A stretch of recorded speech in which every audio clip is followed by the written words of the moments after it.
지금 당장 그리고 우리 집 안에서 바로 운을 상승시키는 법, 바로 이 영상 속에 다 담겨져 있으니까 끝까지 믿는 마음으로 보시는 만큼 여러분들의 삶은 달라지게 될 것입니다.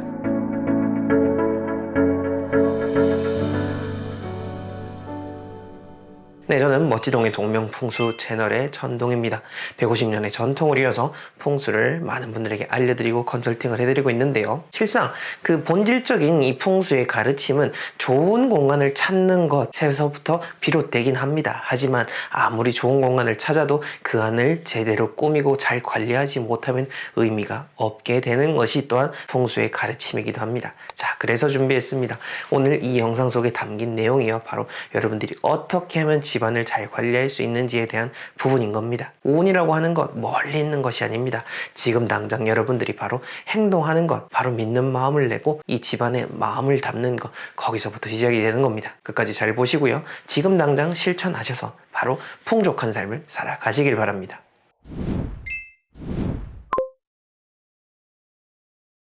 자, 그래서 많은 분들 집안에서 키우면 좋을 식물, 좋지 않은 식물에 대해서 참 관심이 많으실 텐데요.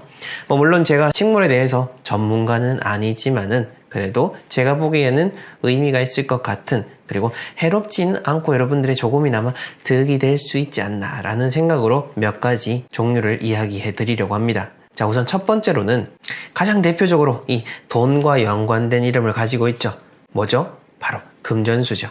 여러분들의 집을 가도 그렇고 특히 사업장에는 항상 빠짐없이 있는 식물 중 하나가 바로 금전수가 아닌가라는 생각이 듭니다. 금전수, 이 말 그대로 입 모양이 동글동글하게 돈처럼 생겼다라고 해서 금전수라고 하죠. 예전에 제가 찍었던 그 식물 영상에서 제가 금전수를 키웠었던 이야기를 들려드렸던 기억이 나는데, 식물 뭐 둬야 되는지 모르겠다, 하나는 근데 두고 싶다라고 한다면은 금전수, 가장 기본적으로 여러분들이 사실 수가 있으니까 이 부귀와 번영을 뜻하는 금전수를 통해서 집안의 운을 한번 키워보시기 바랍니다. 다음으로는요, 개운죽이죠. 이 개운죽은 말 그대로 개운죽, 운을 좋게 만드는 대나무다 라는 거죠. 행운과 장수를 상징하기도 하고요. 그리고 실질적으로 공기 정화 기능도 아주 탁월하다고 하니 이 개운죽을 두는 것도 나쁘지 않다라는 생각이 듭니다. 자, 다음으로는 천냥금이라고 하는 식물입니다. 내일의 행복이다 라는 말을 가지고 있고요. 이것도 이름처럼 금전수와 같이 이런 재물운을 상징하기도 합니다. 그리고 이거는 또 빨갛게 열매가 달리다 보니까 열매가 나는 그 재미도 함께 느껴보실 수가 있을 겁니다. 그 다음으로는 염좌라고 하는 식물입니다. 염좌. 이것도 금전수랑 아주 비슷하게 생겨가지고 잎이 동그랗고 주렁주렁 막 달리는 특성을 가지고 있어서 보다 더 편하게 집안에서 키우기 좋은 그런 다육식물 중 하나니까 여러분들에게 추천을 드리는 거고요. 자, 그 이외에 이제 좋은 것들도 있는데 나쁜 것들도 잘 생각을 해봐야겠죠. 근데 우리가 한 가지 생각을 해야 될 거는 식물 풍수에 있어서 이제 좋지 않은 식물들, 물론 썸네일이나 여러분들이 제목을 보고 어떤 자극적인 내용을 생각을 하시긴 했겠지만은 실상 이 생명체라고 하는 것이 소중하다라는 것을 기본적으로 생각을 해야 됩니다. 그래서 좋지 않은 식물이면은 당장 버릴까요? 이렇게 물어보시는 분들 참 많은데요. 저는 이런 버린다라는 단어도 사실 잘 사용을 하지 않는 게 이런 생명에 대한 예의가 아니기 때문에, 즉 여러분들의 운에도 좋지 않기 때문에 이런 단어마저도 저는 세심하게 생각을 하고 선택을 하는 편입니다. 자, 어찌됐건 간에 지금까지 잘 키우고 있었고 그 식물을 통해서 뭔가 어떤 해가 없었다라고 한다면은 당장 버릴까요? 이렇게는 생각을 하지 않으셨으면 좋겠습니다. 자, 그런 의미에서 뾰족하면은 해롭고 이렇게 쭉 늘어뜨려지면은 올라가는 의미가 아니고 하락하는 의미니까 나쁘고, 여러 가지 어떤 모양적인 의미로서 이런 해로운 식물들에 대해서는 이제 여러분들이 아마 더 잘 아실 거다라고 생각이 듭니다. 그러다 보니 조금은 끼워 맞춰지는 듯한 그런 식물들의 내용들도 있어서 그 점들은 여러분들이 잘 판단을 하셔서 집안에 적용하시는 것이 좋다라는 점을 이야기 드리고 싶고, 사실 명확하게 좋지 않다라고 할 수 있는 것은 큰 것들, 큰 식물들입니다. 특히 우리 주거 공간은 그렇게 넓지가 않죠. 이현작 선생님께서 태어나신, 그리고 세계문화유산으로도 지정된 경주의 양동마을에 있는 가장 오래된 고택인 송첨고택을 가보게 되면은 그 집 마당 한켠에 600년이 된 향나무가 심어진 것을 볼 수가 있습니다. 뭐 그때는 처음 그 나무를 심을 때는 지금의 커다란 그런 모습은 아니었겠죠. 그런데 600년이 된 향나무 치고는 뭔가 위로 쭉쭉쭉쭉 뻗어지는 것보다는 잘 적용이 된 분재의 느낌으로 되어 있는 향나무를 볼 수가 있는데요. 그 향나무를 여러분들도 직접 가서 보시게 되면은 마치 지금도 어떤 살아있는 기운으로서 여러분들을 포근하게 감싸주는 것 같은 느낌을 받을 수가 있을 겁니다. 자, 이처럼 예전에 이렇게 공간이 크게 허락이 되고 하다 보니 그런 큰 나무를 심거나 조경들을 할 수가 있었겠지만은 여러분들의 공간에 맞추어서 봤을 때 너무너무 어떤 식물이 큰 것들을 키우고 있고 그게 주거 공간에 있어서 시야에 너무 크게 들어온다라고 한다면은 그거는 이제 집안의 그런 균형을 흩뜨릴 수가 있다라는 점으로 생각을 해주시면 좋습니다. 자, 그래서 그런 크기에 대한 민감성을 좀 더 중요하게 생각하시라라는 점을 이야기 드리고 싶고요. 그 이외에도 독성을 좀 많이 띈 그런 것들도 분명히 있습니다. 세부적인 품종도 있긴 있는데 제가 또 그걸 언급을 해버리면은 그거 당장 버려야 됩니까? 라고 말씀하실 것 같아서 세부적인 품종은 여러분들이 직접 찾아보시고 알아보신 게 좋을 것 같고 어찌됐건 독성이 띈 것들 많으면은 당연히 해롭겠죠. 독성을 가지고 있는 식물들은 가급적이면 멀리 하시는 것이 좋다라는 점을 이야기 드리면서 여러분들 집안에 있는 식물들 한번 잘 돌아보시고 갖고 가보시길 바랍니다. 이 현대인들에게 무소유에 대한 가르침을 깊이 새기게 해주신 법정 스님의 그 글을 보게 되면은 난초에 대한 일화가 담겨져 있죠. 그 난초를 하나 받게 돼서 그거를 계속해서 마음을 주고 정성을 들이다 보니 다른 것에 어떤 깊은 집착하는 마음이 너무나 소유하고자 하는 마음이 강해졌다라는 그런 의미로서 지금까지도 제 머릿속에 기억이 되고 있는데요. 우리가 쉽게 돈을 주고 작은 화분 하나 데리고 와서 우리 집안에 키운다라고 생각을 하고 어떤 소유의 개념으로서 바라보고 있지만은 이 식물 역시나 잠시 머물더라도 나와 함께 머무는 하나의 생명체로서 생각을 하고 키워나가는 것, 그게 진정으로 여러분들 집안에서 의미 있는 그런 식물 풍수 인테리어의 기본적인 영역으로 볼 수가 있는 겁니다. 네, 여러분들 재물은 집안에 가득하게 하는 그 첫 번째 방법, 뭐 다른 거 다 필요 없죠. 항상 현관 청소부터 시작을 하셔야 되는 겁니다. 지금 어린이가 집 앞에 현관 아주 깨끗하게 잘 치우고 있는데요. 이 현관 청소는 말이죠. 우리가 사는 공간, 집도 그렇지만요. 지금 제가 사는 지역에는 눈이 좀 많이 온 편이었습니다. 지난달에는 눈이 많이 왔는데 예전 같은 경우에는 뭐 집이든 상가든 뭐 아파트가 아니라 주택가다 보니까 서로 나와서 마당도 쓸고 길에 눈 쌓이지 않고 잘 걸어갈 수 있도록 했는데요. 요즘은 어찌 보면은 대부분 다 차로 이동하고 또 공동시설에 살다 보니 이렇게 사각지대에는 누구 하나 눈을 치우는 곳이 없어서 참으로 안타깝다라는 생각이 들었고요. 하물며 상가마저도 집 앞에 눈을 치우지 않은 분들 너무 많으신데요. 제가 만약에 이제 그 상가를 찾는 사람이라면은 쭉 같은 가게가 있다면은 당연히 눈을 치운 가게로 가지 않겠습니까? 얼마 전에 눈을 쌓였는데 그 앞에 상가들이 쫙 있는데 거기에는 눈이 하나도 치워져 있지 않더라고요. 왜 그런지 모르겠습니다만은 여러분들이 잘 되고자 하시고 집안에 좋은 운을 모으고 싶다라고 한다면은 내 집안에 들어오는 그 길목까지도 신경 쓰고 책임지는 그러한 생각을 하셔야 되는 거고요. 그런 의미에서 내 집안의 현관 청소도 당연히 하셔야겠지만은 문 앞에도 더럽다고 한다면은 그 청소하시는 분이 청소하길 기다리기 이전에 그냥 스스로 먼저 이렇게 깨끗하게 닦아 놓는 것도 여러분들에게 운적으로 큰 도움이 된다라는 것을 기억하시길 바라겠습니다. 자, 두 번째로는요. 바로 빛이죠. 여러분들 집안에 빛이 쫙 들어올 수 있도록 해 주셔야 되는 게 참으로 중요합니다. 뭐 여러 가지 전등이 요즘 참 밝습니다만은 그래도 자연빛은 그것이 다르죠. 보여지는 게 수준이 다르죠. 이런 말이 있죠. 조천이루 차즉 국부라고 했습니다. 1000가지 구석 중에서 한 가지 구석만 빛으로 밝힐 수가 있어도 그것은 곧 국보가 된다. 보통 좋은 인재를 두고 하는 말이긴 하지만은 자연적인 현상, 우리 빛이라는 것이 한 가지 구석을 비춘다라는 그 의미 자체가 그만큼 귀중하고 소중하다라는 것을 우리는 알 수가 있는 겁니다.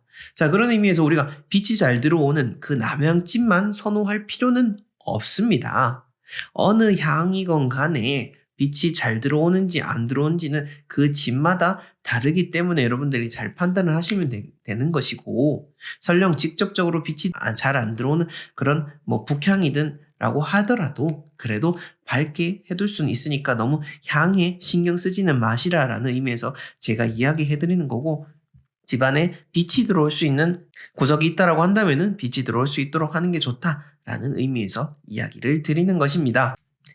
네, 그 다음 세 번째로는요.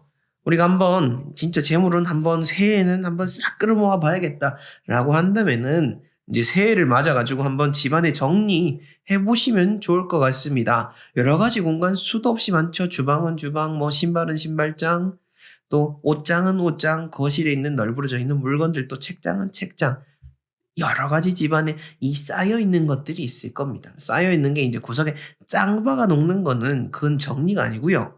설령 보이지 않는 찬장, 서랍장이라고 하더라도 보기 좋게 착착착착 쌓아 놓는 거. 이것이 바로 재물운이 쌓이는 과정인 겁니다. 이렇게 쭉 널브러져 놓는다라고 하는 재물운이 쌓이는 게 아니고 그냥 이렇게 흩어지고 널브러진다라는 의미로 보시면 되는 겁니다. 그러니 정리 한번 깨끗하게 해보시길 바라겠습니다. 자, 그 다음 네 번째로는요. 바로 이 향기죠. 제가 출장 컨설팅 나가가지고 가장 먼저 감각 중에서 느끼는 게 바로 이 향기입니다. 향기. 내 코로 들어오는 그 집안의 그 고유한 향기, 그리고 내 몸으로 들어오는 그 집안의 고유한 기운을 이 향을 통해서 우리는 체감을 할 수가 있습니다. 집안에 사는 사람들은 집안에 사는 향에 길들여져 버리기 때문에 마비가 된 상태가 되기 때문에 계속해서 더욱더 향에 유의를 하시는 게 중요합니다. 디퓨저는 항상 주기적으로 착착착착 잘 관리하고 교체를 해주시면 좋고요. 그게 아니라 뭐 집안에 향을 피우시는 분들도 많으실 텐데 그렇게 향도 좋고 또 향초도 좋습니다. 그런 식으로 해서 계속해서 집안에 좋은 향이 나도록 하는 그 정성을 들인다라는 것, 그게 중요한 거고요. 그리고 제가 집을 다녀보면은 느끼는 게 뭐냐면은 이렇게 향에 신경 쓰시는 분들 치고 집안을 깨끗하게 관리하지 않는 분 잘 없더라고요. 그리고 향에 신경 안 쓰는 사람 치고 집안 깨끗하게 하시는 분 또 잘 없더라고요. 그러니 이 향에 더욱더 민감해지는 2023년을 꼭 만드시고 재물운 쌓으시길 바라겠습니다. 그 다음 다섯 번째로는요, 바로 가구 재배치입니다. 이 가구 재배치를 적어 놓은 이유는요, 이제 어떤 분위기 전환을 위해서 가구 배치를 바꾸는 거는 좋습니다만은 여러분들이 조금 유의하시라라는 측면에서 이야기를 드리는 겁니다. 지금 이 영상이 나가는 시점은 아직 음력으로는 2022년입니다. 그리고 2023년이 바뀌는 그 구정이 지나가는 시점으로 해서 이제 저희가 말씀드리는 이 동서남북의 그 운이 완전히 바뀌게 되는데요. 아직 음력인 2022년이기 때문에 대장군 3살 방향이 북쪽에만 있습니다. 하지만 2023년으로 넘어가면요. 대장군 3살 방향이 북쪽, 서쪽, 그러니까 2022년보다 2023년에 서쪽이 추가가 됩니다. 이 서쪽이 추가가 된다라는 것은 서쪽에는 그 해에는 중요한 어떤 가구 배치라든지 어떤 중요한 이동을 하지 말라라는 의미인 거고요. 여러분들이 만약에 서쪽에 뭔가 배치하셔야 되고 가구를 옮기고자 계획을 하신다라면은 지금 남아있는 이 기간에 다 해놓으셔야지, 안 그러면은 내년이 돼버리면은 3, 4일 걸리기 때문에 그만큼 여러분들 나쁜 일에 꼬일 수가 있다라는 것을 제가 말씀드리기 위해서 이 유용한, 정말 유용한 겁니다. 이거 여러분들 무심코 그냥 이렇게 하다 보면은 집안에 일어나는 일들이 그냥 일어나는 것 같죠? 아닙니다. 이렇게 집안에 내가 생각지도 않게 건드렸던 물건, 생각지도 않게 옮겼던 이 가구 배치 때문에 여러분들한테 문제가 생겨나게 되는 거니까요. 꼭 지금 제가 말씀드리는 거 잘 참고하셔가지고 가구 배치에 활용하시길 바라겠습니다. 네, 첫 번째는 바로 이 전등입니다. 전등, 우리가 이거 무심코 여러분들 집에 방치해 놓으신 경우 상당히 많습니다. 차라리 아예 빼버리거나 불이 나간 거는 그러니까 빼서 버리셔야 되는 거지, 그 불이 나간 걸 계속 달고 있다라고 하는 거 정말로 이거 재물운에 안 좋은 거니까요. 혹시 불이 나갔다? 그러면은 바로 빼서 버리시기를 바라겠습니다. 자, 그 다음 두 번째는 곰팡이입니다. 이거 곰팡이도 생각보다 아파트에 잘 쓸죠. 저희 집도 볕이 잘 들면도 불구하고 일부분에는 그 처음 들어오기 전에 이전 집주인이 사실 때 봤을 때 보니까 곰팡이가 상당히 심하더라고요. 상당히 심한 게 이게 이제 사시는 분들이 어떻게 관리하느냐에 따라 다릅니다. 곰팡이 필 수도 있죠. 사람이 사는 데고 또 우리가 물을 계속 쓰고 하기 때문에. 하지만 그 환기만 잘 하고 우리가 관리를 잘 했다고 한다면은 곰팡이가 안 폈을 겁니다. 저도 이제 세탁실에 있다 보니까 무심코 이게 물을 해놨던 게 어느 날 보니까 곰팡이가 피어 있더라고요. 이렇게 까딱하면은 곰팡이가 필 수 있는데 곰팡이 말 그대로 병균이죠. 병균이기 때문에 요거 잘 없애셔야 되는 거지, 안 그러면은 요 놈들이 우리 집 재물은 다 깔아먹게 되니까 곰팡이 피는 거 잘 주의하시고, 혹시나 뭐 곰팡이가 져가지고 한다면은 뭐 도배를 하신다든지 그렇게 새로 벽을 바르시길 바라겠습니다. 그 다음 세 번째로는 바로 현관바닥, 그 문지방입니다. 문지방, 지금 여기는 뭐 거의 집이 심각하게 낡았네요. 심각하게 낡았는데 요렇게 막 문지방이 떨어져 있다라고 한다라는 거는 그 공간에 운이 머물지 못하고 달아나게 한다라는 그러한 요소입니다. 제가 어떤 영상이 지금 기억이 안 나는데 앞에서 그 각 문틀마다 그 각각의 고유한 기운이 있다라고 말씀을 드렸습니다. 그래서 옛날 어른들이 문지방 밟지 말라라고 한 거고요. 이 문지방은 운의 통로기 때문입니다. 그러니 문지방이 혹시나 이렇게 낡아 떨어졌다라고 한다면은 그거 잘 보수해서 메꿔 놓으시기를 바라겠습니다. 아, 요렇게 하니까 전에 어떤 분께서 문지방 없는 집은 어떡하죠? 라고 하시는데, 뭐 저희 집도 리모델링 하면서 문지방 없앴습니다. 청소하기 수월하라고 문지방 없앴는데, 문지방 없다 하더라도 이게 금태가지고 이렇게 얇게 하나 경계는 뒀는데,